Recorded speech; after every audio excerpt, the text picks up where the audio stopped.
Hello friends, എല്ലാവർക്കും movie talks അറിവിന്റെ പുതിയൊരു വീഡിയോ സ്വാഗതം. അപ്പോൾ ഇന്നത്തെ വീഡിയോ നമ്മൾ പങ്കുവെക്കാമെന്ന് ഇന്ന് തിയേറ്ററിലോട്ട് എത്തുന്ന ഏറ്റവും പുതിയ മലയാള ചിത്രമായിട്ടുള്ള പെണ്ണും പൊറാട്ടും എന്ന് പറയുന്ന ഏറ്റവും പുതിയ മലയാള സിനിമയെ കുറിച്ചാണ്. വീഡിയോ ആദ്യമായിട്ട് കാണുന്ന സുഹൃത്തുക്കളാണെങ്കിൽ ഏറ്റവും ലേറ്റസ്റ്റ് സിനിമാ വിശേഷങ്ങൾ അറിയാൻ വേണ്ടി ഇപ്പോൾ തന്നെ ചാനൽ സബ്സ്ക്രൈബ് ചെയ്ത് നോക്കുക. രാജേഷ് മാധവൻ സംവിധായകനായിട്ട് എന്ന് തന്നെയായിരുന്നു ചിത്രത്തിന്റെ പ്രത്യേകത. പെണ്ണും പൊറാട്ടും എന്ന് പറയുന്ന സിനിമയ്ക്കകത്ത് മനുഷ്യരുടെ അതോടൊപ്പം മൃഗങ്ങളുടെയും കൂടി കഥയാണ് പറയുന്നത്. ചിത്രത്തിൽ ഒരു കൂട്ടം പുതുമുഖങ്ങളും കേന്ദ്ര കഥാപാത്രങ്ങളായിട്ട് എത്തുന്നുണ്ട്. സുട്ടു എന്ന് പറയുന്ന നായയും അതിനെ ചുറ്റിപ്പറ്റി ഉണ്ടാകുന്ന കഥകളുമാണ് ചിത്രത്തിന്റെ ഇതിവൃത്തം. സുട്ടു എന്ന് പറയുന്ന നായയ്ക്ക് ശബ്ദം നൽകിയിരിക്കുന്ന ടൊവിനോ തോമസ് ആണ്. ചിത്രം ഇന്നത്തെ വേൾഡ് വൈഡ് ആയിട്ട് തിയേറ്ററോട് എത്തിയിരിക്കുന്നത്. സാമൂഹിക ആക്ഷേപഹാസ്യത്തിൽ ഒരുക്കിയ ചിത്രത്തിന് IFFKയുടെ മികച്ച പ്രേക്ഷക പ്രതികരണങ്ങളാണ് ലഭിച്ചത്. ചിത്രത്തിൽ സുട്ടു എന്ന നായ 100ഓളം പുതുമുഖങ്ങളും അഭിനയിക്കുന്നു എന്ന് തന്നെയാണ് ചിത്രത്തിന്റെ ഹൈലൈറ്റ്. പട്ടണ എന്ന് പറയുന്ന ഗ്രാമത്തിൽ നടക്കുന്ന കഥയാണ് ചിത്രം പറയുന്നത്.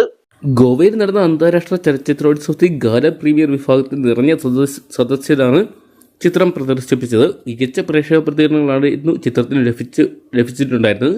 IFFKയുടെ ഈ വിഭാഗത്തിൽ ഇത്തവണ തിരഞ്ഞെടുക്കപ്പെട്ട ഏക മലയാള ചിത്രം ഈ ഒരു പെണ്ണും പൊറാട്ടും എന്ന് പറയുന്ന സിനിമയായിരുന്നു. രവിശങ്കറാണ് ചിത്രത്തിനായിട്ട് തിരക്കഥ എഴുതിയിരിക്കുന്നത്. പട്ടണ എന്ന് പറയുന്ന ഗ്രാമത്തിൽ ചിത്രത്തിന്റെ കഥ നടക്കുന്നത്.